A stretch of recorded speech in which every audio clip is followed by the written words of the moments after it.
Hey everybody, it's Natalie. Welcome back to my channel, Nat Supports Autism.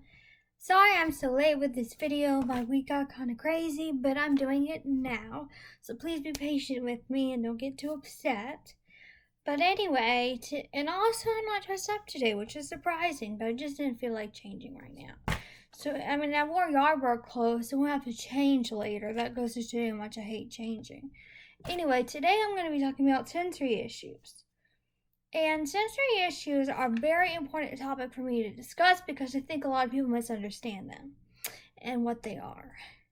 So, people with autism have turned up senses, as I call it, and are sensitive to things that wouldn't bother most people. I mean, it could bother someone a little bit, but not to the amount level that it would bother an autistic person, like hand dryers. Most people don't like hand dryers, but autistic people can't stand them. They like hurt their ears.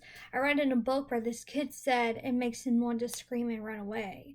That's how much the hand dryer bothers him in bathrooms. So one of the main things that, from what I understand, a lot of sensory issues involve loud noises, bright lights, weird taste, and sensitive to touch.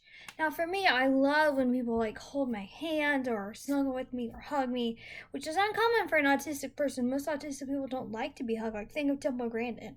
She didn't really particularly care for people hugging her, and at least what I saw. But I love it, and it makes you feel comforted and safe.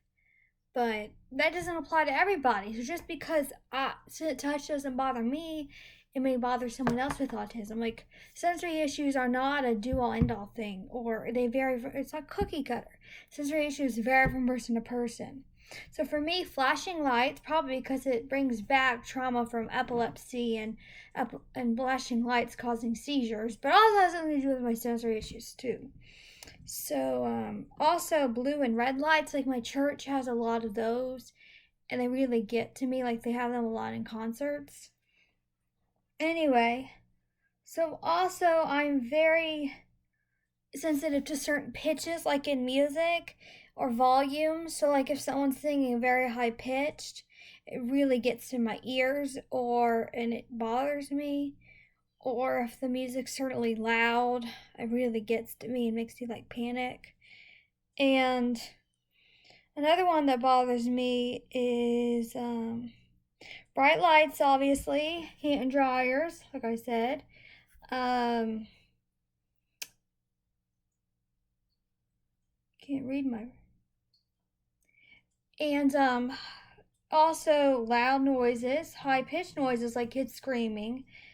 Aftertaste formed when I eat food. I can't eat anything with aftertaste because of that weird spice that leaves in my mouth. I have to drink so much water, and I have to eat more food to get the taste to go away. Sometimes that doesn't even work, so I can't eat anything that has an aftertaste. Why I can't stand chili, because it's so spicy and it leaves that aftertaste. There are also other foods they can't stand because of the aftertaste that they leave. Like, I love Japanese food, but it does leave an aftertaste, so it's something I have to like have a whole lot. So, like a high pitched noise would be like a knife scraping against a piece of metal, like that. Like one time, my mom was accidentally, and I was like, we were sliding metal across our counter. I was like, "Ow!" It hurt my ears, and obviously loud noises too, which I said hand dryers, so that's an example of a loud noise. Sensory can lead to sensory overload, which is where the person has so much stimulus from their sensory issues that leads them to have meltdowns where they scream and cry and want to leave, or anxiety attacks, which is what I have, among other reactions. For me, I sensitive to loud outside noises, but I can't my brain or my ears, I'm not sure which one it is, can't process my own voice. So I talk loud without realizing it. I could be like talking very loud, and you would say, "Stop talking so loud." I was like, "I didn't know I was talking loud. Please be patient with me because my brain can't process that." So loud outside noises are what bothers me. Remember, if you're autistic, keep comfort or support item and stay close to a person you trust, and inform that person when you feel the slightest discomfort from a noise or sensory issue, because it's better to catch it early than try to be stubborn and push through it and then it leads to a meltdown. That's what I think. So others, if you're not autistic, be patient and kind. We can't help that we have sensory issues. You see, autism does